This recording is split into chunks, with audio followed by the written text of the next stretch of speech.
ஆரோக்கியமும் அறுசுவையும் சங்கமிக்கும் மாபெரும் FMCG எக்ஸ்போ அண்ட் ஃபுட் பஜார் 2025 நாள் டிசம்பர் 26, 27 மற்றும் 28 தேதிகளில். இடம் சென்னை ட்ரேட் சென்டர், நந்தவாக்கம். அனைவரும் வருக, அனுமதி இலவசம். அனைவருக்கும் என்னுடைய அன்பு கலந்த காலை வணக்கம். இந்த அற்புதமான ரோட்டரி அரங்குல தமிழகத்தில் மிக முக்கியமான ஒரு பகுதி, வேகமாக வளரக்கூடிய ஒரு பகுதி,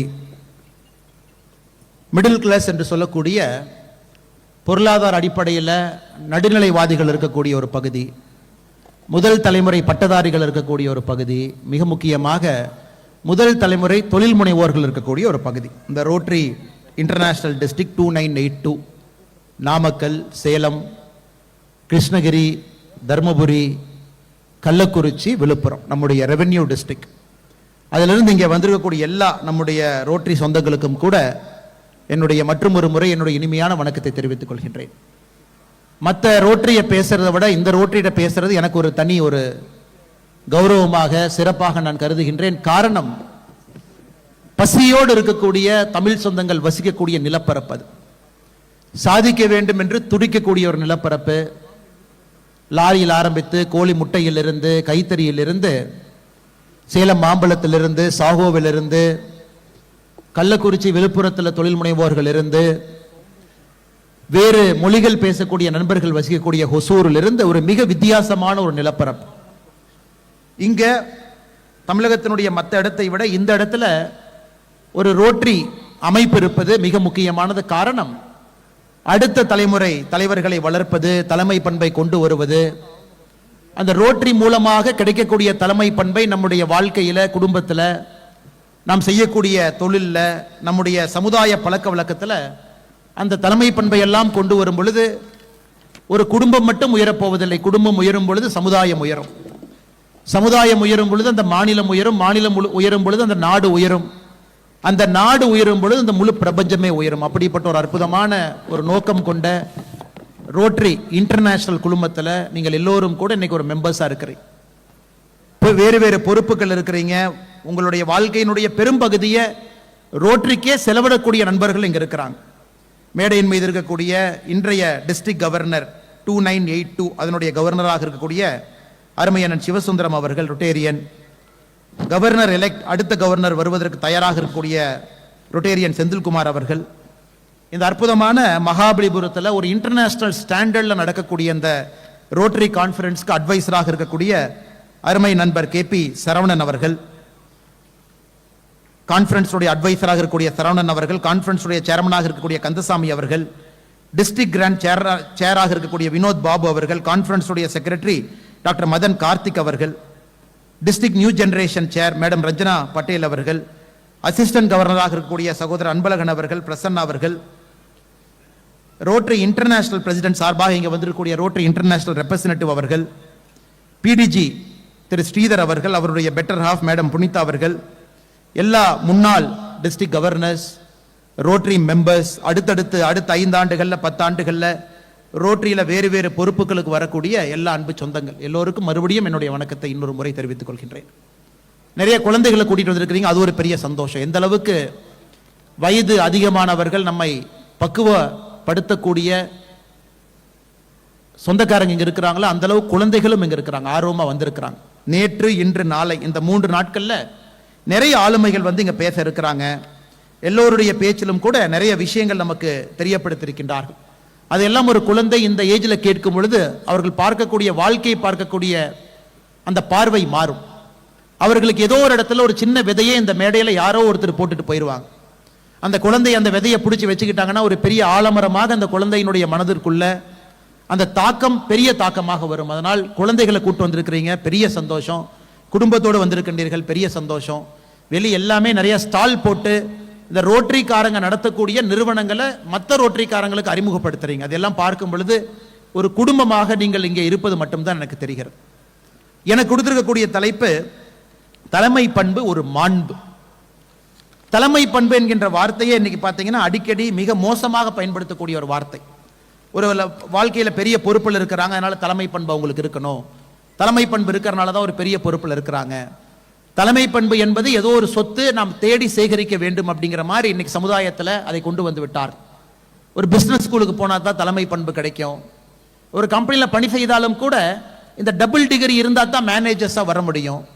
ஒரு கம்பெனியில் 2 விதமான இன்னைக்கு நபர்கள் இருக்கிறாங்க, மேனேஜ்மெண்ட் கிளாஸ், ஒர்க்கர்ஸ் கிளாஸ். அப்போ ஒர்க்கர் கிளாஸுக்கெல்லாம் தலைமை பண்பு இல்லை, மேனேஜ்மெண்ட் கிளாஸுக்கு மட்டும்தான் தலைமை பண்பு இருக்கு அப்படிங்கிற மாதிரி செயற்கையான ஒரு கருத்தை உருவாக்கி வைத்திருக்கின்றார்கள். அதனால் இன்னைக்கு MBA ஸ்கூலுக்கெல்லாம் போறவங்க பார்த்தீங்கன்னா, IIMக்கு போனீங்கன்னா அரசு நடத்தக்கூடிய இந்தியன் இன்ஸ்டியூட் ஆஃப் மேனேஜ்மெண்ட், நானும் ஒரு IIMல படிச்சேங்க. இன்னைக்கு ஃபீஸ் எல்லாம் பார்த்தீங்கன்னா 28 லட்சத்திலிருந்து 35 லட்சம் ரூபாய். வெறும் 2 வருஷம் படிக்கக்கூடிய அந்த கோர்ஸ் பள்ளிக்கூடத்திற்கு IIMல 28 35 லட்சம் ரூபாய் கொடுத்து MBA போறோம். கேட்டா இந்த MBA படிச்சா மட்டும்தான் எனக்கு தலைமை பண்பு கிடைக்கும், அதனால நான் படிக்க போறேன் அப்படின்னு. Indian school of business Hyderabad அங்கெல்லாம் நீங்க போகணும் அப்படின்னா 60 லட்சம் ரூபாய் ஒரு ஆண்டு MBA படிக்கணும். எதற்காக அதை நான் சொல்றேன் அப்படின்னாங்க, இந்த தலைமை பண்பு என்பதே ஆர்டிபிஷியலா செயற்கையாக அது ஏதோ ஒரு இடத்துல போய் ஒரு பள்ளிக்கூடத்தில் அமர்ந்து அதை கத்துக்கிட்டு வந்து இம்ப்ளிமெண்ட் பண்ணணும் அப்படிங்கிற மாதிரி கொண்டு வந்துட்டாங்க. நம் இந்தியர்களை பொறுத்தவரை, தமிழர்களை பொறுத்தவரை நமக்கு தலைமை பண்பு என்பது கூட பிறந்த ஒன்று.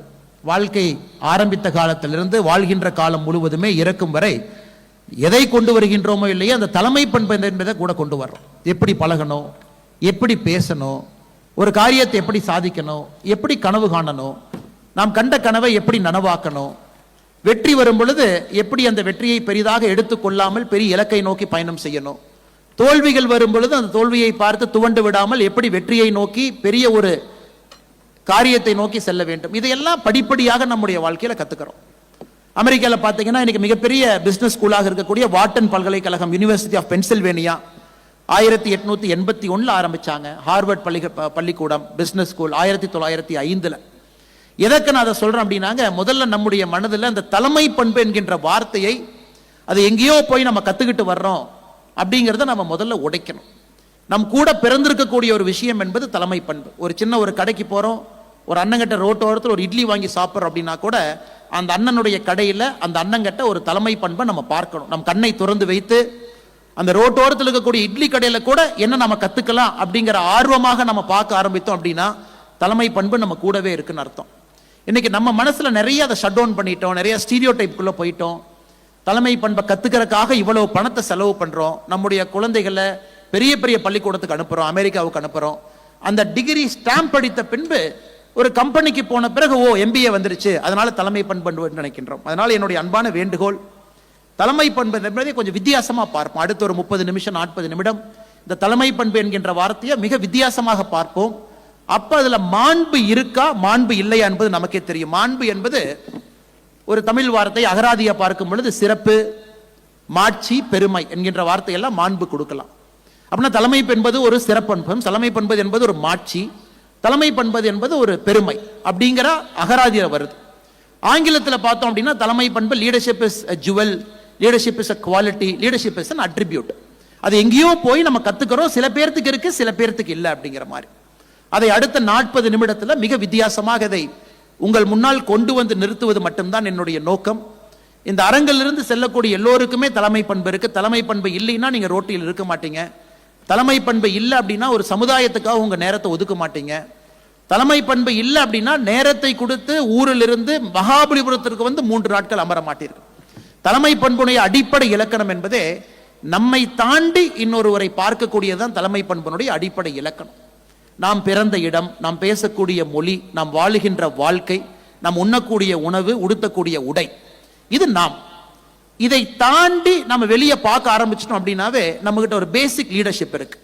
அப்படின்னா இன்னொரு வீட்டில் ஒருத்தர் குழந்தை பிறந்திருப்பாங்க, கொஞ்சம் ஒரு சுமாரான ஒரு பொருளாதார நிலைமையில பிறந்திருப்பாங்க, நமக்கு இருக்கக்கூடிய வசதி வாய்ப்புகள் அந்த குழந்தைக்கு இல்லாம இருக்கும். அதனால சமுதாயத்தில் நம்முடைய குழந்தை சாதிப்பதும் அவர்களுடைய குழந்தை சாதிப்பதும் ஒரு வித்தியாசம் இருக்கும். இன்னொருத்தவங்க தலைமுறையாக ஏழையாக இருக்கக்கூடிய சமுதாயத்தில் பிறந்திருப்பாங்க. ஒரு 100 மீட்டர் பந்தயத்தில் கையை கட்டிவிட்டு காலையை கட்டிவிட்டு ஓடுன்னு சொல்ற மாதிரி நம்முடைய சமுதாயத்தில் சில பேர் ஓடிட்டு இருக்கிறாங்க. பணக்காரங்க வீட்டில், செல்வ சீமந்தருக்கு வீட்டில் பிறந்த ஒரு குழந்தைக்கு ஒரு நேச்சுரல் அட்வான்டேஜ் இருக்கு.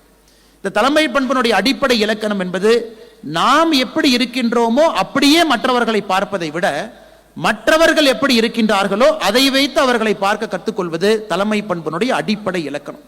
நமக்கு பிறந்ததிலிருந்தே கூட வந்திருக்கு. காரணம், இயற்கையோடு ஒன்றி வாழக்கூடியவர்கள் நாம்.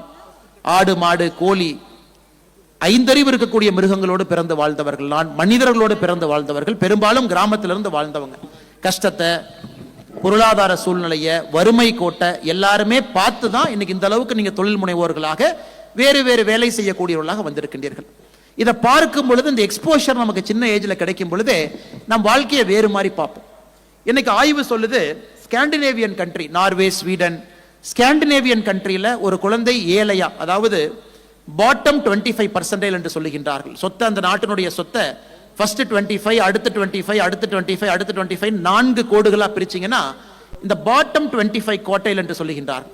அங்கிருந்து அந்த குழந்தை அந்த குடும்பத்தில் பிறக்கும் பொழுது கீழே இருக்கிற 25% வருமானத்துக்குள்ள இருக்கிறாங்க. அந்த குழந்தை ஒரே தலைமுறையில் மேல இருக்கக்கூடிய 25 வருமானத்துக்குள்ள போக முடியும். From bottom 25 quartile to the top 25 quartile, ஒரே ஒரு தலைமுறை. ஆனா இந்தியாவில் ஒரு குழந்தை பாட்டம் 25 குவார்டைல்ல பிறந்து மேல 25க்கு போகணும் அப்படின்னா அந்த குழந்தைக்கு சராசரியாக 4 தலைமுறை தேவைப்படுகிறது. 4 தலைமுறை. அப்படின்னா அந்த குழந்தை பிறந்த இடம், அந்த குழந்தை பிறந்த சூழல், அந்த குழந்தை பிறந்த குடும்பம், அந்த குழந்தை பிறந்திருக்க குடும்பத்தினுடைய பொருளாதார சூழ்நிலை, அந்த குழந்தை எந்த அளவுக்கு பெரிய மனிதராக வரும் என்பதை இந்த ஆய்வு மூலமா சொல்றாங்க. இன்னைக்கு நாம லைஃப்ல கிஃப்டட், ஃபார்ச்சுனேட், நமக்குன்னு ஒரு விஷயம் இருக்கும் அப்படின்னு நினைக்கிறவங்க நம்மை தாண்டி இன்னொருவரை பார்க்க ஆரம்பிக்கும் பொழுது அது தலைமை பண்புக்கான அடிப்படை இலக்கணம். இந்த ரோட்டரியில் எனக்கு பிடிச்ச விஷயமேங்க, அப்படித்தான் எல்லாத்தையும் இணைக்கிறாங்க. ஒரு ரோட்டரிக்குள்ள ஒரு டாக்டர் இருப்பாங்க, ஒரு இன்ஜினியர் இருப்பாங்க, ஒரு பிசினஸ்மேன் இருப்பாங்க, ஒரு அரசு வேலைக்கு போறவங்க இருப்பாங்க, தனியார் வேலைக்கு போறவங்க இருப்பாங்க. எல்லாருமே கலந்து ஒரு கிளப்பாக வரும் பொழுது, வார வாரம் ரோட்டரி கிளப் மீட்டிங்ல நாம் சேர்ந்து பழகும் பொழுது, கான்ஃபரன்ஸ்க்கு வரும் பொழுது, பல இடத்துல நாம் ஒன்றாக இது போன்ற இடத்துல சேரும் பொழுது மற்றொருவரை பார்க்க ஆரம்பிக்கின்றோம், அவருடைய நிறை குறையை பார்க்க ஆரம்பிக்கின்றோம், அவர்களை அவர்களாக ஏற்றுக்கொள்ள ஆரம்பிக்கின்றோம். அப்படி பார்க்கும் பொழுது நாமும் இன்னும் பெட்டர் ஹியூமன் பீயிங்கா மாறுறோம், இன்னும் ஒரு விசாலத்தோடு வாழுகின்றோம், இன்னும் வாழ்க்கையை ஆழமாக பார்க்க ஆரம்பிக்கின்றோம். அதனால் தலைமை பண்பினுடைய அடிப்படை என்பது நாம கான்சியஸா நம்முடைய மைண்டை ட்ரெயின் பண்ணணும். not to limit ourselves with our own limitations. நமக்கு இருக்கக்கூடிய லிமிட்டேஷனோடு நம்ம லிமிட் பண்ணாம இன்னும் வெளியே வந்து இன்னொருவரை அவர்களுடைய இடத்தை வைத்து அவர்களை பார்க்க ஆரம்பிக்கும் பொழுது அது பெட்டரா.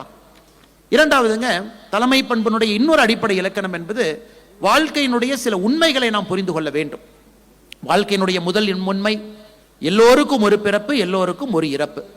வாழ்க்கை என்பது பிறப்புக்கும் இறப்புக்கும் இடையில் இருக்கக்கூடிய அந்த சம்பவம் தான். Combination of multiple things is life. இந்த பிறப்புக்கும் இறப்புக்கும் இடையே வருது.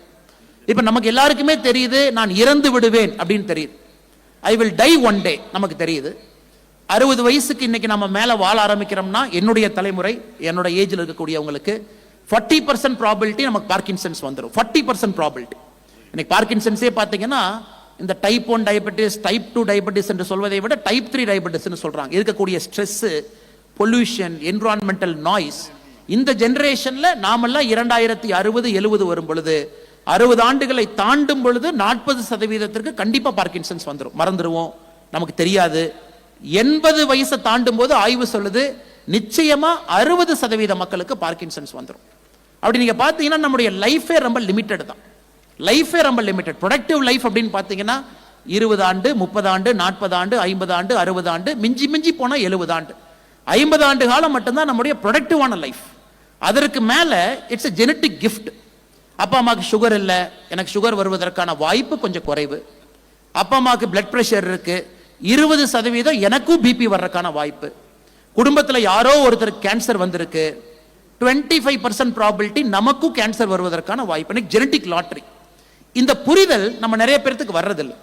இந்த புரிதல் இல்லாதனால என்ன ஆகுதுனாங்க, ஈகோ வந்துருது, ஆங்காரம் வந்துருது, பெர்மனண்டா நம்ம வாழ போறோம்னு நினைக்கிறோம். இந்த உலகத்தில் இருக்கக்கூடிய எல்லா சொத்தும் நமக்கு நினைக்கிறோம். நம்மை தாண்டி இன்னும் அதிகப்படியான இயற்கையினுடைய வளத்தை நாம் எடுத்துக்கிறோம். அது மண்ணாக இருக்கட்டும், பொன்னாக இருக்கட்டும், அது நீராக இருக்கட்டும், காற்றாக இருக்கட்டும், நாம் வாழுவதற்கு தேவையானதை விட அதிகப்படியாக எடுத்துக்கிறோம். ஆனால் நான் எப்பொழுதும் எல்லோருக்கும் சொல்வது, தலைமை பண்பினுடைய ஒரு முக்கியமான அடிப்படை இலக்கணம் என்பது நமக்கு புரிதல் வர வேண்டும். நாம் இறக்க போகின்றோம் என்கின்ற புரிதல். அதுவும் 50 வயசை தாண்டிட்டோம் அப்படின்னா நாம் சொல்லுவோம் ஐ மூவிங் டுவர்ட்ஸ் கிரேவ் என்று சொல்லுவோம். 50 வயசு நம்ம தாண்டிட்டோம்னா நம்முடைய கல்லறையை நோக்கி நம்முடைய பயணத்தை ஆரம்பித்திருக்கின்றோம். இந்த புரிதல் வரும் பொழுது நம்முடைய வாழ்க்கையை நாம் வேற மாதிரி பார்ப்போம்.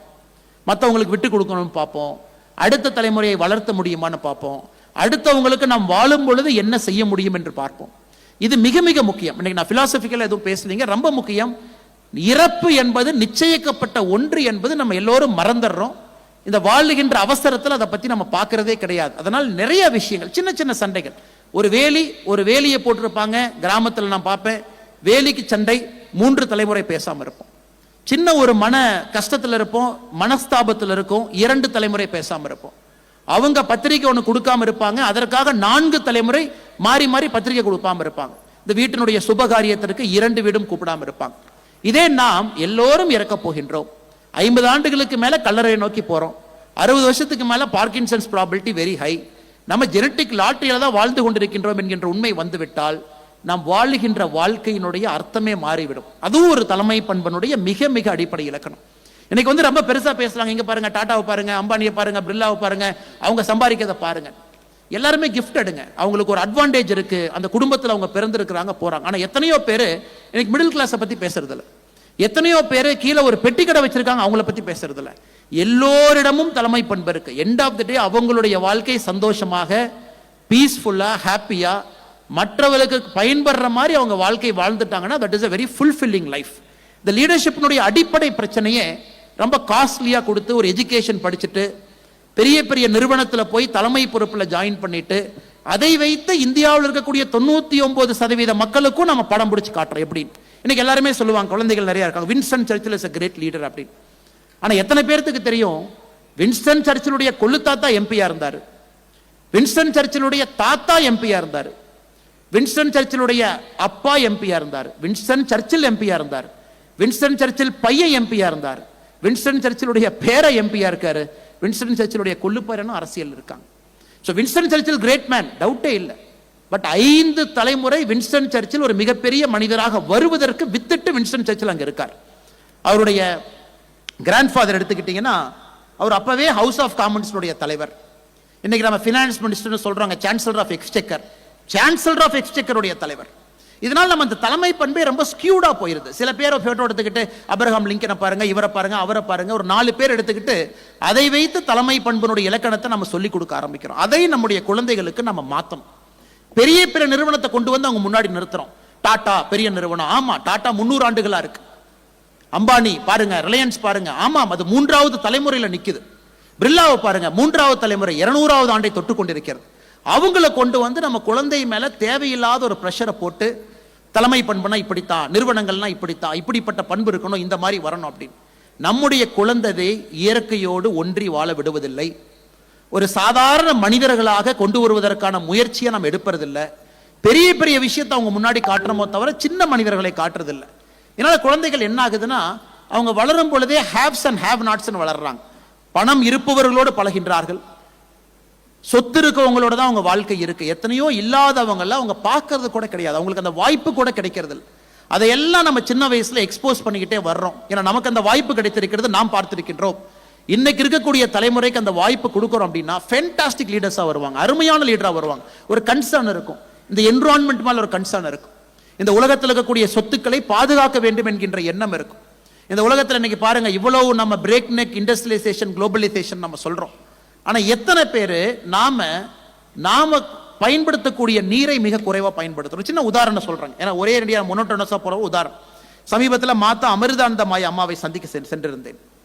அப்ப மாதா அமிர்தானந்தமாய் அம்மாவுடைய ஆசிரமத்தில் ஒரு ரூம் கொடுத்திருந்தாங்க. ரூம்ல தங்கி இருந்தா அம்மாவை அடுத்த நாள் பார்க்கணும். ரூம்ல வாட்டர் ஹீட்டர் ரொம்ப சின்னதா இருந்துச்சு. அந்த மேனேஜரை கேட்டேன், அண்ணா எல்லாம் நல்லா இருக்குங்கன்னா வாட்டர் ஹீட்டர் ரொம்ப சின்னதா இருக்குதுங்கண்ணா, ஒரு 2 லிட்டர் கூட வராதுங்கண்ணா, எப்படி மக்கள்லாம் குளிப்பாங்க, ஏதாச்சும் ஒரு காரணமா டிசைன் ஆன். அவர் சொல்றாரு, நீங்க மாதா அமிர்தானந்த அம்மாவுடைய முழு ஆசிரமத்துக்கு போய் பாருங்க, வாட்டர் ஹீட்டர் 2 லிட்டருக்கு மேல இருக்காது, ரொம்ப குறைவான சின்ன வாட்டர் ஹீட்டர் தாங்க இருக்கும் அப்படின்னு. அப்போ ஆன் பண்ணீங்கன்னா ஹாட் வாட்டர் கொஞ்சோண்டு வரும். நான் கேட்டேன் என்ன காரணம்? அண்ணா அம்மாவனுடைய அடிப்படை இலக்கணம் என்பது ஒரு மனிதன் ஒரு பக்கெட்டுக்குள்ள குளிச்சிடணும். அம்மாவே ஒரு பக்கெட்ல தான் குளிப்பாங்க. ஒரே ஒரு பக்கெட்ல மட்டும்தான் மாதா அமிர்தானந்தி அம்மா தன்னுடைய குளியலுக்கு அம்மாவே ஒரு பக்கெட் தான் பயன்படுத்துவாங்க. இது அம்மா ஒரு இலக்கணமாக வாழ்றாங்க. அடிப்படையில் நாம் இந்த பூமியோடு வாழும் பொழுது எவ்வளவு தேவையோ, எவ்வளவு குறைந்தபட்சம் தேவையோ அதை மட்டும் எடுத்துக்கிட்டோம் அப்படின்னா அவங்க வாழ்க்கை வாழுகின்றதே வித்தியாசமாயிரும்.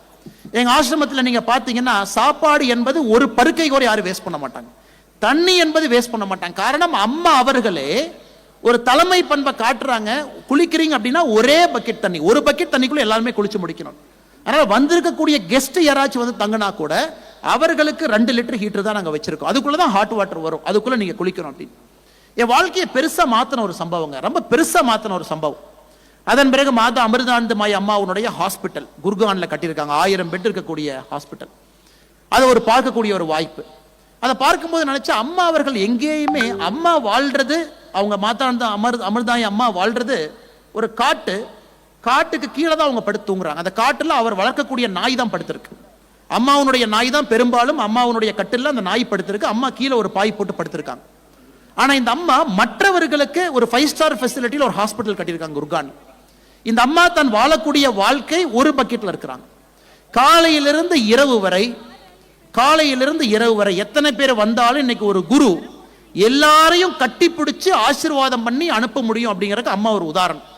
ஒரு வாய்ப்பு கொடுத்தாங்க. போன ஆண்டு புத்தாண்டு டிசம்பர் 31 இதே நேரம் ஒரு ஆண்டுக்கு முன்பு அம்மா என்கிட்ட சொன்னாங்க, நீங்க சேர் போட்டு உட்கார்ந்துக்கப்பா, நான் என்ன பண்றேன்னு மட்டும் நீ பார்த்துக்கிட்டே இரு பாப்பன்.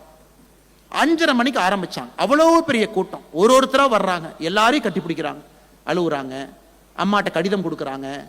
கணவனை இழந்தவர்கள், மகனை இழந்தவர்கள், மகளை இழந்தவர்கள், பையன் சூசைட் பண்ணி வரிசையா வர்றாங்க.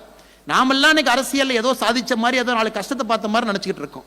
அங்க சேரை போட்டு நைட்டு 3:30 வரைக்கும் உட்கார்ந்து பார்த்துக்கிட்டு இருந்தேன். 5:30 அடுத்த நாள் 3:30 மணி வரைக்கும் அந்த வரக்கூடிய அத்தனை பேர், ஆயிரக்கணக்கான பேர், அத்தனை பேர்த்தையும் கட்டி பிடிச்சு, அத்தனை பேர்த்துக்கிட்டையும் குறை கேட்டு, அத்தனை பேர்த்த அனுப்பிச்சிட்டு அடுத்த நாள் காலையில மறுபடியும் 11 மணிலிருந்து இந்த வேலையை செய்ய ஆரம்பிக்கிறாங்க. அப்பதான் நினைச்சேன், நாம இன்னைக்கு ஒரு பிசினஸ் புக்கை திறந்தோம் அப்படின்னா பெரிய பெரிய பிசினஸ் செஞ்சவங்க தான் இன்னைக்கு லீடர்ஷிப்பா இருக்காங்களோ தவிர மாதா அமிர்தானந்தமயி அம்மா போன்றவர்கள் லீடர்ஷிப்பாவே இல்லை, அவங்க லீடராகவே நம்ம காட்டுறது இல்லை. காரணம், இன்னைக்கு வாழ்க்கையை ஒருத்தர் சுருக்கி வாழ்ந்தாங்கன்னா அவங்க லீடர் கிடையாது. இயற்கையோடு ஒன்றி வாழ்ந்தாங்கன்னா அவங்க லீடர் கிடையாது. அவங்க இயற்கையினுடைய சிறிய வளத்தெடுத்து வாழ்ந்தாங்கன்னா லீடர் கிடையாது. பிரைவேட் ஜெட்ல வர்றாங்க, அவங்க லீடர்.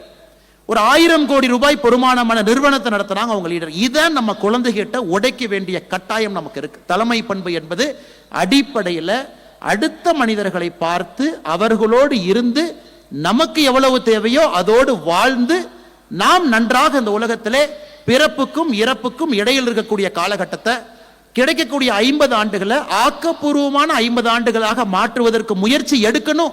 அப்படிங்கிறது தலைமை பண்பனுடைய அடிப்படை இலக்கணம். இதை நம்ம சொல்லிக் கொடுக்கணும். இன்னைக்கு இந்தியாவை பாருங்க, இவ்வளவு நாம பேசுறோம். உலகத்தில் ரோட் டிராபிக் ஆக்சிடென்ட் அதிகமான ஒரு நாடுனா இந்தியா. 1,80,000 பேர் ரோட் டிராபிக் ஆக்சிடென்ட்ல இறக்குறாங்க.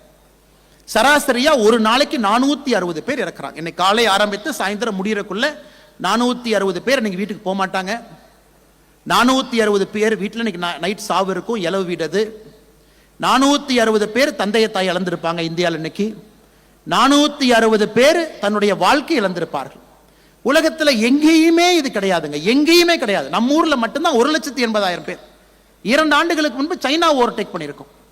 நாம் இன்னைக்கு மிக பெருமையாக பல மேடையில் சொல்றோம், நாம தான் உலகத்தினுடைய யங்கஸ்ட் நாடு, நம்முடைய சராசரி வயது பாருங்க 36, இப்படிலாம் நம்ம பேசுறோம்.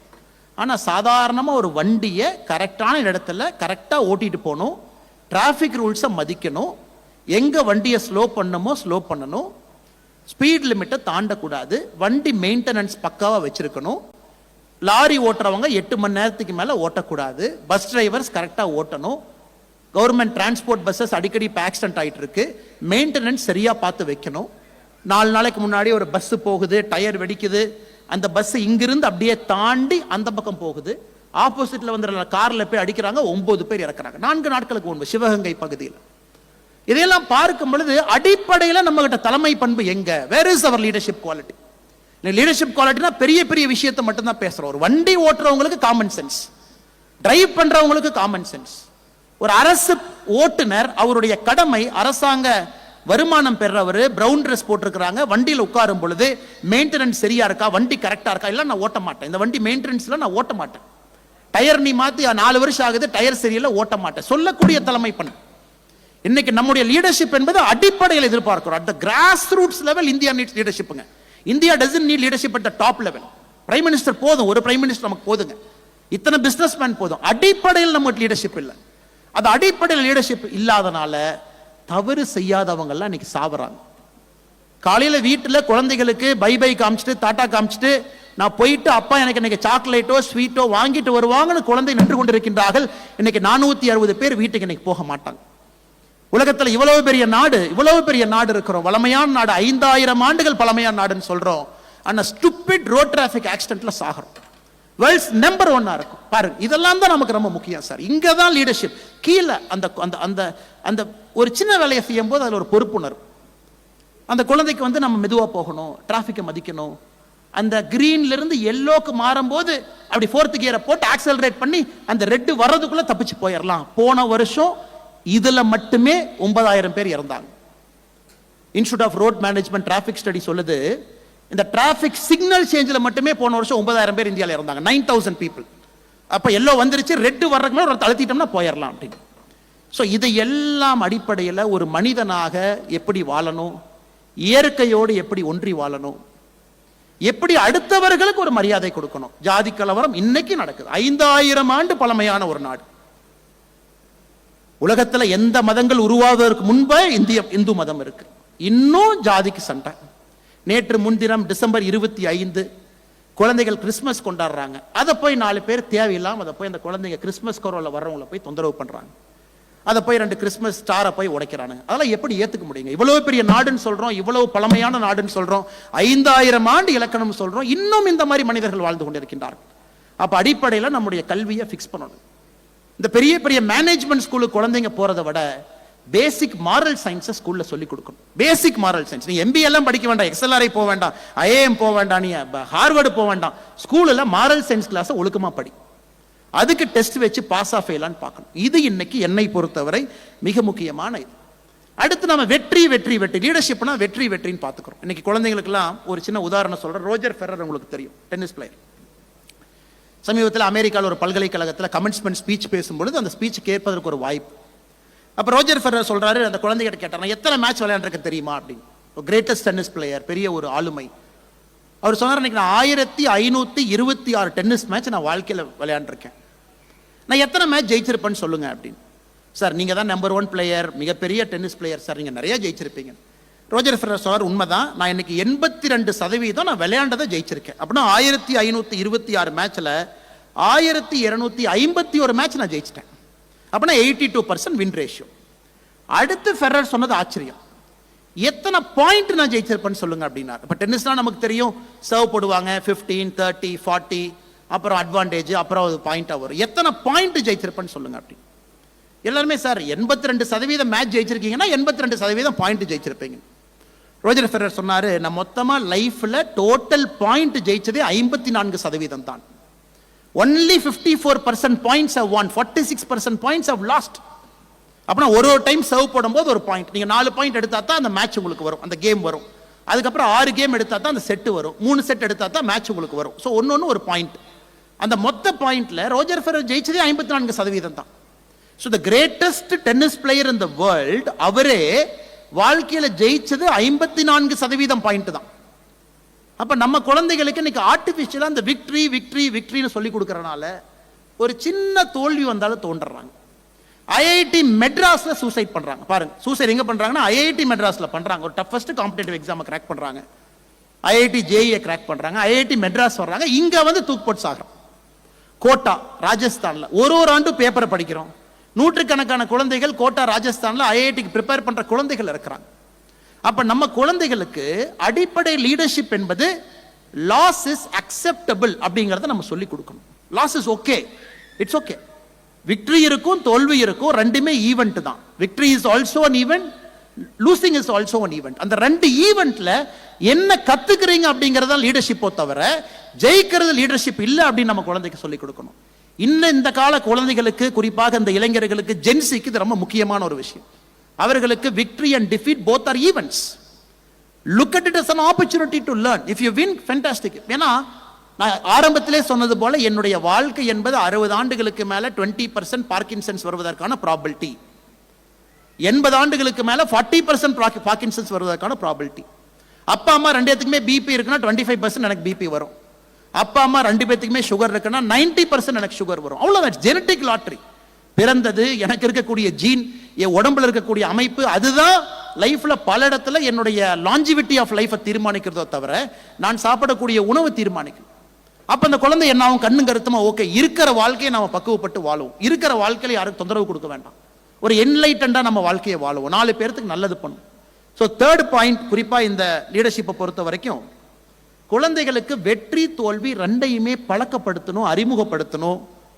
தோல்விகளோடு அவர்கள் நன்றாக பழகுவதற்கான வாய்ப்புகள் உருவாக்கி கொடுத்துட்டோம் அப்படின்னா வெற்றி வரும் பொழுது கர்வம் வராது, தோல்விகள் வரும் பொழுது அவர்கள் தோண்டு விட மாட்டார்கள். எனக்கு முன்பு பேசிய அம்மா அங்கே இருக்கிறாங்க, பிரம்மகுமாரியிலிருந்து முன்னிருக்கையில் நம்முடைய வாழ்க்கையெல்லாம் அர்ப்பணித்து விட்டு அமர்ந்திருக்கக்கூடிய அம்மா இருக்கிறாங்க. உலகத்தில் எங்கேயுமே இல்லைங்க, நம்ம ஊரில் மட்டும்தான் இங்கே இருக்கு. நம்ம ஊரில் மட்டும்தான், குறிப்பாக இந்த எக்ஸ்டெண்டட் பாரத், தி அகண்ட பாரத், அகண்ட பாரத்தில் மட்டும்தாங்க இந்த சந்நியாசம் என்கின்ற வாழ்க்கையை நம்ம பார்க்குறோம். ஒரு பெரும் அளவில் அவங்க ஒரு மதத்தை சார்ந்திருக்கலாம், மதத்தை சாராமல் இருக்கலாம். தன்னுடைய வாழ்க்கையை ஒரு காலகட்டத்தில் பிரம்மச்சாரிகளாக, அம்மாக்களாக முழுவதுமாக இந்த உலகத்திற்கு அர்ப்பணிக்க ஆரம்பித்து எதையும் எதிர்பார்க்காம வாழ்றாங்க. வேற எங்கேயுமே இவ்வளவு நன்ஸோ, யூரோப்பில் இருக்காங்க, but they belong to a particular sect. But இந்தியாவில் பார்க்கும் பொழுது புத்த மதமா மாங்ஸ் இருக்காங்க, ஜெயின மதமா மாங்ஸ் இருக்காங்க, ஹிந்து மதமா சன்னியாசிகள் இருக்கிறாங்க, இது போன்ற அமைப்புகளா சன்னியாசிகள் இருக்கிறாங்க. எங்கேயும் இல்லாத இங்கே இருக்கிறாங்க. இவங்க எல்லாமே லைஃப்ல they go through a process of seeking, they don't go through a process of learning. எனக்கு லீடர்ஷிப்புடைய 4வது இலக்கணம், நம்ம லேர்னிங்னு நினைச்சுக்கிறோம். நம்ம எல்லாம் கற்றுக்கணும், இதென்ன புதுசாக புக் இருக்குது, இந்த புக்கை வாங்கி படிக்கணும் அப்படின்னு. இன்னைக்கு நிறைய பேருக்கு தெரிய மாட்டேங்குதுங்க. we have to seek things. Seek சில இடத்துல அமைதியாக இருக்கும் பொழுது மட்டும்தான் அந்த சீக்கிங் வரும். பேசிக்கிட்டே இருந்தோம்னா லேர்னிங் மட்டும்தான் வரும். இன்னைக்கு நம்முடைய குழந்தைகளுக்கு நிறைய இடத்துல பெரியவர்களுக்கு சொல்லிக் கொடுக்கணும், வாழ்க்கையில் கொஞ்ச நேரம் பேசாமல் அமைதியாக இருங்க அப்படின்னு. இன்னைக்கு நமக்கு இருக்கக்கூடிய பெரிய கிரைசிஸ், பேசிக்கிட்டே இருக்கிறோம், கேட்டுக்கிட்டே இருக்கிறோம். சோஷியல் மீடியாவை போட்டிங்கன்னா நெட்ஃப்ளிக்ஸில் அவ்வளோ படம் வருது, அவ்வளோ ஷோ வருது, அமேசான் பிரைமில் வருது, டேட்டா பேக்கேஜ் ரொம்ப சீப்பாக இருக்குது, எல்லாமே செல்ஃபோனில் கொடுத்துட்றான். கிரிக்கெட் மேட்ச் இது முடிச்சா அந்த கிரிக்கெட் மேட்ச், அது முடிச்சா ஐபிஎல், அது முடிச்சா கபடி, அது முடிச்சா badminton league.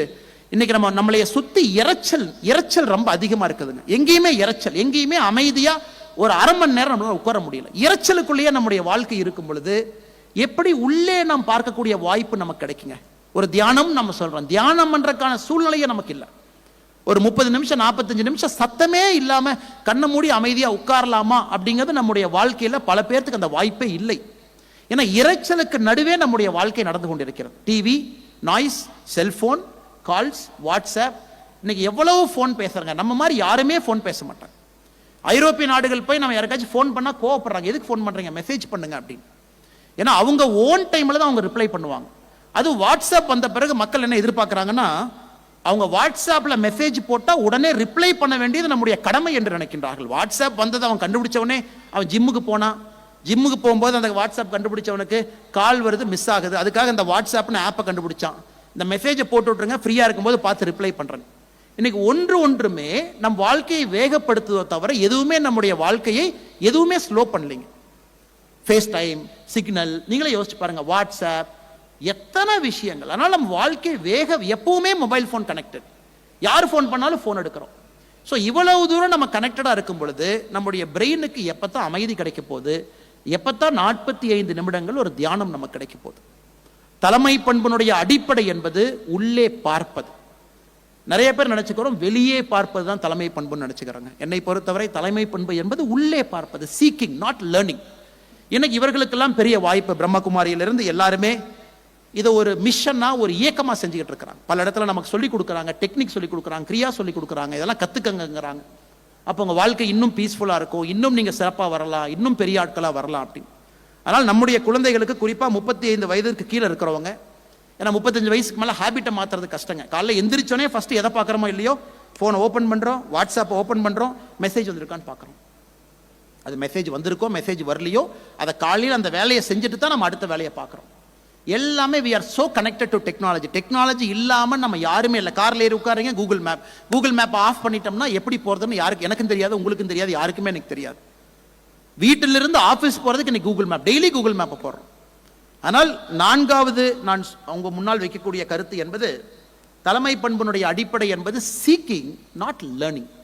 Seeking comes when there is silence. அமைதி இருக்கும் பொழுது மட்டும்தான் சீக்கிங் வருமோ தவிர இறைச்சல் இருக்கும் பொழுது சீக்கிங் வராது. நம்முடைய குழந்தைகளுக்கு இந்த வாய்ப்பை உருவாக்கி கொடுக்க வேண்டிய கடமை நமக்கு இருக்கு. யாருக்கு செய்யறோமோ நம்ம குழந்தைக்கு அதை கடமையா செய்யும். டெலிவிஷன் இல்லாத நாட்கள் இருக்கணும், மொபைல் போன் இல்லாத நாட்கள் இருக்கணும். ஏன்னா இவ்வளவு கண்டுபிடிச்ச ஸ்டீவ் ஜாப்ஸ், இன்னைக்கு ஆப்பிள் எல்லாமே வச்சிருக்கோம். Steve jobs lived a life without technology. யோசிச்சு பாருங்க, ஸ்டீவ் ஜாப்ஸுடைய புத்தகத்தை, வால்டர் ஐசக்சன் எழுதிக்கூடிய புத்தகத்தை படிச்சீங்கன்னா அவருடைய குடும்பத்தில் வெரி மினிமம் ஃபர்னிச்சரில் தான் ஸ்டீவ் ஜாப்ஸ் கடைசி காலத்தை வாழ்ந்தார். Very minimum furniture. உட்காரும் பொழுது கூட கீழே தரையில் உட்கார்ந்து சாப்பிட்றது, 2 சேர் அவர் வீட்டில். அவர் வீட்டுக்கு பின்னாடி அவரே உணவை உற்பத்தி பண்ணி அவரே சாப்பிட்டார். லங் இஷ்யூ, அவருடைய லங்குக்கு மாற்ற வேண்டிய கட்டாயம் வந்துச்சு, இறந்து போனார். அது வேற விஷயம். வீட்டில் நோ டெக்னாலஜி, வீட்டுக்குள்ள நோ டெக்னாலஜி. இன்னைக்கு நம்ம இவ்வளோ டெக்னாலஜி கொடுத்த ஸ்டீவ் ஜாப்ஸே வீட்டுக்குள்ள நோ டெக்னாலஜியோட தான் வாழ்ந்தார். ஆனால் நாம் இன்னைக்கு தடுக்கி விழுந்த இடமெல்லாம் இவ்வளவு டெக்னாலஜிக்குள்ள வாழும் பொழுது எப்படி நம்முடைய வாழ்க்கை முழுமை பெறும், எப்படி நாம சீக்கிங் என்கின்ற இடத்துக்குள்ள போகும், எப்படி நம்முடைய முழு மனித பண்பை வெளியே கொண்டு வரும். கடைசியாக இன்னைக்கு நிறைய பேர் இங்க வந்து ஸ்மால் பிசினஸ் பண்றீங்கல்ல, எஸ்எம்இ, ஸ்மால் மீடியம் என்டர்பிரைஸ்ல இருக்கீங்க. ஒரு அற்புதமான ஒரு புத்தகத்தை கொஞ்ச நாளைக்கு முன்னாடி படிப்பதற்கான ஒரு வாய்ப்பு, ஸ்மால் இஸ் பியூட்டிஃபுல் அப்படின்னு ஒரு புத்தகம். ஜோ பர்லிங்ஹாம் அப்படிங்கிற ஒரு ஆத்தர் ஒரு புத்தகத்தை எழுதியிருந்தார். அவர் இன்னைக்கு என்ன சொல்றாரு, சார் எல்லாம் பெரிய பெரிய நிறுவனத்தை பத்தி எல்லாம் பேசுறாங்களே, உலகத்தில் எத்தனையோ சிறிய நிறுவனங்கள் இருக்கு, அதை பத்தி புத்தகம் எழுதுறேன் அப்படின்னு. அதுல 14 நிறுவனங்களை பத்தி எழுதியிருக்கார். 14 பிசினஸஸ் ஸ்மால். அந்த கம்பெனி ஓனர்ஸ், நான் பெருசாக இருக்க நான் விரும்பல, நான் சின்னதாக தான் இருக்கணும். 200 பேர்த்துக்கு மேல எனக்கு ஆளே வேண்டாம், 200 பேர்த்துக்குள்ளதான் இருக்கணும். 200 பேர் இருந்தால் தான் அது குடும்பம். 200 பேர்த்தை தாண்டிட்டா ஒருத்தனுக்கு ஒருத்தனை தெரியாது, எனக்கு அது வேண்டவே வேண்டாம். என்னோட ரெவென்யூவே $100 மில்லியன் தாண்டக்கூடாது, $100 மில்லியன் தான் நான் இருக்கணும். ஊரை தாண்டி என் பிசினஸ் போகக்கூடாது, அந்த ஊரோட தான் என் பிசினஸ் இருக்கணும். இது ஸ்மால் பிசினஸுக்கான அடிப்படை, பர்பஸ் ட்ரிவன் லீடர்ஷிப் அப்படிங்கிறாங்க. இன்னைக்கு தலைமை பண்புடைய அடிப்படை எப்படி வந்துருச்சுனாங்க, பெரிது பெரிது பெரிதுன்னு போறதை விட சிறிது சிறிது சிறிதுன்னு லோக்கலைஸ்டா இருக்கிறது இன்னைக்கு ஒரு புது லீடர்ஷிப் ஸ்டைல். கம்யூனிட்டியோட இருக்கணும், என் மக்களோடு இருக்கணும், என் ஊரோடு இருக்கணும், என் மக்களுக்கு நான் செய்யணும், எங்க ஊர்ல இருக்கிற குளம் அதுக்காக நான் சப்போர்ட் பண்ணணும், எங்க ஊர் சுத்தி இருக்கக்கூடியவர்களுக்கு வேலை வாய்ப்பை உருவாக்கணும். அப்ப நிம்மதியா இருக்கணும். தேவையில்லாம 10 இடத்துல கம்பெனி, 100 இடத்துல கம்பெனி, 500 பிரான்ச்சைசி, 10,000 பிரான்ச்சைசி கடமுடன் போட்டு பீஸே இல்லாம இருப்பதை விட small companies, not more then 200 employee, not more then $100 million revenue, purpose driven leadership, very localised nature அப்படிங்கறது அந்த புக்ல ஆர்கியூ பண்ணியிருக்கார். ஸ்மால் இஸ் பியூட்டிஃபுல், ஜோ பர்லிங்ஹாம் அப்படிங்கிற புத்தகத்தில் ஆர்கியூ பண்ணியிருக்கார். ரொம்ப ஒரு அவுட்ஸ்டாண்டிங்கான புத்தகம். அதை பார்க்கும்போது எல்லாருமே பெருசு பெருசு பெருசு நம்ம பார்க்க வேண்டிய இடத்துல சிறிய மனிதர்கள், பிரான்ச்சைசியே இல்லாம ஒரே ஒரு கம்பெனி வச்சிருக்கிறவங்க எப்படி லைஃப்ல இன்னைக்கு சாதிக்கிறாங்க அப்படின்னு அதையும் நம்ம குழந்தைக்கு சொல்லணும். ஏன்னா எந்த மேனேஜ்மெண்ட் டெக்ஸ்ட் புக்லையும் நான் பார்க்கலீங்க, நானும் அதே எய்ம்ல தான் படித்தேன். நீங்க திறந்தீங்கன்னா எல்லாம் $5 billion company, $10 billion company, $20 billion company, இப்படித்தான் கேஸ் ஸ்டடியா இருக்குமோ தவிர $100 மில்லியன் கேஸ் ஸ்டடி எங்கேயுமே நான் பார்த்தது இல்லைங்க. அப்ப குழந்தைக்கு என்ன வேகம் வேகம் வேகம் என்று சொல்லுகின்றோமே விட அந்த குழந்தை வேகமா போறனால தான் ரோட் டிராஃபிக் ஆக்சிடென்ட். வாழ்க்கை வேகமாகுது, ரோட் டிராஃபிக் ஆக்சிடென்ட். அதே வேகத்தோடு கார்ல உட்கார்றோம், வீட்டில் அதே வேகம் தட்டை கீழே போடுறோம், அதே வேகம் இன்னொருத்தர சண்டை போடுறோம், அதே வேகம் பொறுமை இல்லை, அதே வேகம் பக்கத்து வீட்டுக்காரங்கிட்ட சண்டை, அதே வேகம் காம்பவுண்ட் வால் வைக்கிறத சண்டை, அதே வேகம் செட்பேக்ல சண்டை, அதே வேகம் கிராமத்தில் எங்க ஊர்ல வேலி போடுறதுல பங்காளிகளுக்கு சண்டை, அதே வேகம் கெடா முட்டிருச்சு, எங்க கோழி எங்க வீட்டில் இதே பிரச்சனை. 2 பேர்த்த பேசாம இருந்தாங்க. எதுக்கு? 10 வருஷத்துக்கு முன்னாடி ஒரு ஆட்டுக்கடா வந்துச்சு, அந்த ஆட்டுக்கடா நம்ம கெடாயை முட்டுச்சு, நம்ம கெடா இறந்துருச்சு, யாரு பணம் கொடுக்குறங்கிற சண்டை 10 வருஷமா போயிட்டு இருக்கு. எஸ், அப்படித்தான் இன்னைக்கு நம்ம இருக்கும்.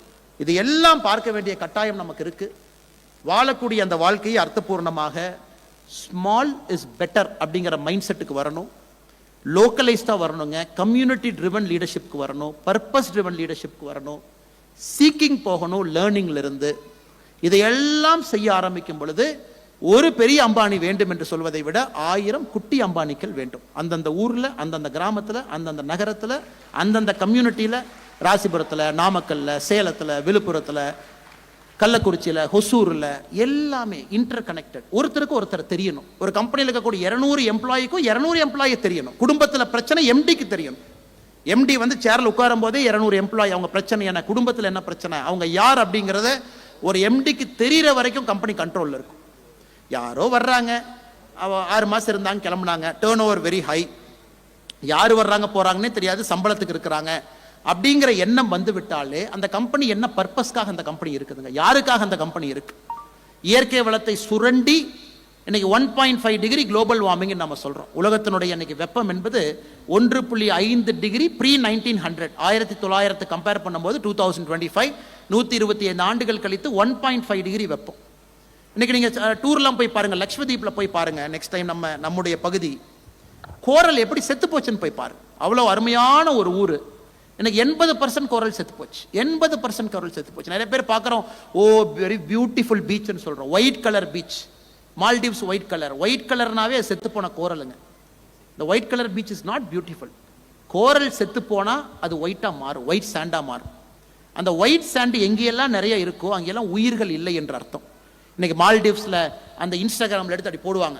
ஒரு இன்ஃப்ளூயன்சர் மால்டீவ்காரன் பணம் கொடுத்து கூட்டிகிட்டு போய் பெரிய பெரிய ஆக்ட்ரஸ் எல்லாம் அந்த ஒயிட் சாண்டு பீச்சில் இருந்துன்னு சொல்லி போட்ட உடனே அதை பார்த்து நாம 4 பேர் கிளம்பி போவோம், மால்டீவ்ஸ் போகலாம், ஒயிட் சாண்ட். அந்த ஒயிட் சாண்டு மூலம் கால் வைக்கும் பொழுது நமக்கு தெரிந்திருக்க வேண்டும், தண்ணியினுடைய வெப்பம் அதிகமாக கோரல் சாவுது. கோரல் சாவ அந்த கோரல் உடைஞ்சு டிஸ்இன்டகிரேட் ஆகி ஒயிட் சாண்டா மாறுது. அதை கடல் தண்ணி வாஷ் பண்ணி ஒயிட் சாண்டை தள்ளுது. அது போட்டோல இன்ஸ்டாகிராம் ரீலுக்கு அழகா இருக்கலாம், அதை பார்க்கும் பொழுது ஏதோ ஒரு உயிரினம் எங்கேயோ செத்து விட்டது என்பது நமக்கு தெரிவிக்கும் பொழுதே நாம போய் நாமளும் ப்ரொமோட் பண்ண மாட்டோம். அவ்வளவு பேர் போறோம், அவ்வளவு வெப்பத்தை உருவாக்குறோம், அங்க இருக்கக்கூடிய உயிரினங்கள் சாகுது. அதனாலதான் அன்பான என்னுடைய வேண்டுகோள், தலைமை பண்பு மாண்பு என்று சொல்வதை விட, அது மாண்பு, அது ஒரு குவாலிட்டி, அது ஒரு அட்ரிபியூட் என்று சொல்வதை விட, தலைமை பண்பு என்பது ஒரு வழக்கமான ஒரு நடைமுறை பாதையாக இருக்கட்டும் என்பது என்னுடைய அன்பான வேண்டுகோள். வாழுகின்ற வாழ்க்கை தலைமை பண்போடு இணைஞ்சிருக்கட்டும். அதை பிரிக்க வேண்டாம். வாழ்க்கை வேறு, தலைமை பண்புன்னு வேண்டாம், அது ஒன்றா இருக்கட்டும். சின்ன விஷயத்தை எடுப்போம், மிகச் சிறப்பாக செய்வோம், சமுதாயத்திற்காக செய்வோம். பர்பஸ் ட்ரிவன் லீடர்ஷிப், கொஞ்சம் இன்டெகிரிட்டியை மெயின்டைன் பண்ணுவோம், ஹானஸ்ட்டை மெயின்டைன் பண்ணுவோம். வண்டியில் போகிறோம் அப்படின்னா அடிப்படையில் உட்கார்ந்தோடனே சீட் பெல்ட், அடிப்படையில் உட்கார்ந்தோடனே நோ செல்ஃபோன், அடிப்படையில் உட்கார்ந்த உடனே மெயின்டெனன்ஸ். ஏன்னா ஒரு சின்ன உதாரணம் தாங்க, ரோட் டிராஃபிக் ஆக்சிடென்ட் 460 பேர் டெய்லி சாகுறாங்கன்னா நம்முடைய கடமை எங்கேயோ ஒரு இடத்துல ரோட் டிராஃபிக் ஆக்சிடென்ட்டை நாம ஸ்டாப் பண்ணணும், சிக்னலை மதிக்கணும், ஓவர் ஸ்பீட் நம்ம பண்ணக்கூடாது. இது நம்ம நினைக்க எல்லாமே மாற ஆரம்பிக்கும். நம்மளுடைய வாழ்க்கை கட்டுக்கோப்பாக உள்ளே வர ஆரம்பிக்கும். அரசுக்கு பெருசா வேலை இருக்காது. எவ்வளவு ரோட் டிராஃபிக் கான்ஸ்டபிள் போறது நீங்களே யோசிச்சு பாருங்க. எவ்வளவு ரோட் டிராஃபிக் கான்ஸ்டபிள், ஒரு சென்னை மாதிரி ஒரு மாநகரத்தில், பெங்களூர்ல நான் டிசிபியா இருக்கும் போதுங்க 35,000 பேர் அங்க பெங்களூர்ல இருக்காங்க. மும்பை போலீஸ் 60,000 பேர், 60,000 பீப்புள் மும்பையில் மட்டும். எத்தனை போலீஸை போடுவாங்க? அவ்வளவு போலீஸ், அவ்வளவு traffic, white shirt, law and order, crime. அடிப்படையில் நமக்கு ஒரு இண்டிவிஜுவல் லீடர்ஷிப் கொண்டு வந்துட்டோம்னா இவ்வளவு போலீஸ் தேவையே இல்லைங்க. இன்னைக்கு நிறைய பேர் சொல்லுவாங்க இந்தியாவில் போலீஸ் 10 அப்படின்னு. என்னோட தியரி, இந்தியாவில் இன்னைக்கு போலீஸ் 2 மடங்கு அதிகமா இருக்கிறாங்க அப்படிங்கிறது என்னோட தியரிங்க. 2 மடங்கு இன்னைக்கு போலீஸ் அதிகமா வேலை பார்க்குறாங்க.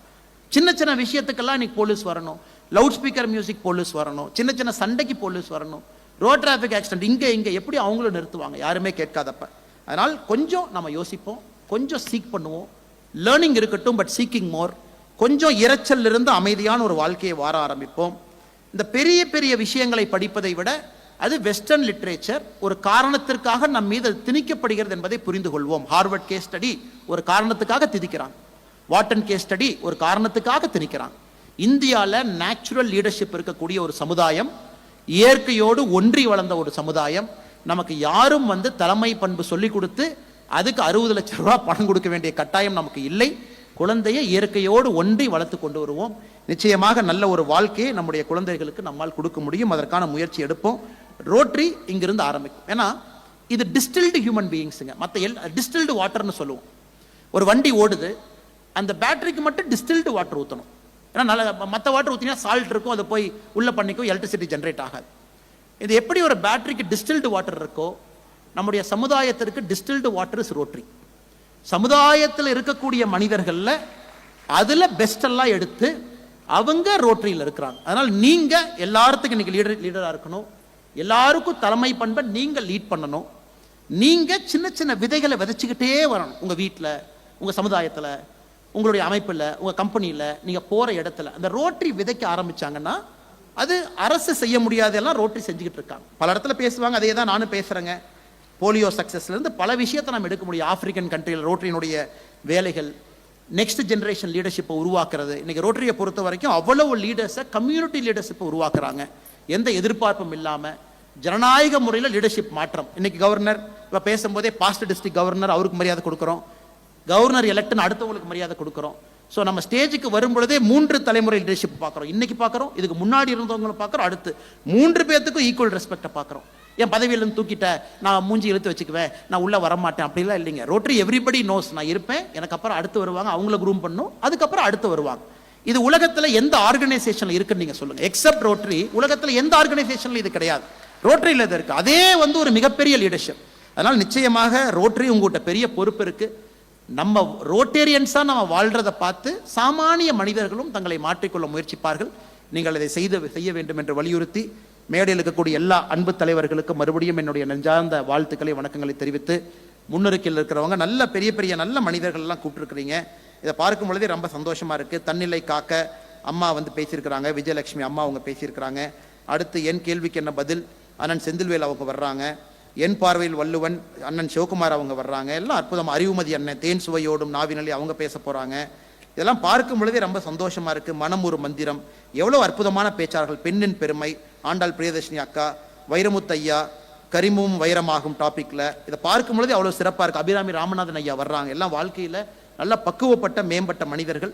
அதனால் நேற்று இன்று நாளை மூன்றும் அற்புதமான ஒரு அறிவு களஞ்சியமா இருக்கட்டும், அழகோவியமா இருக்கட்டும், நிறைய விஷயங்கள் தெரிஞ்சுக்குவோம், வாழ்க்கையில நடைமுறைப்படுத்துவோம். மறுபடியும் உங்களுடைய பொறுமைக்கு நான் நன்றியை தெரிவித்துக் கொள்கின்றேன். நன்றி, வணக்கம். பாரத் மாதா கி ஜெய்.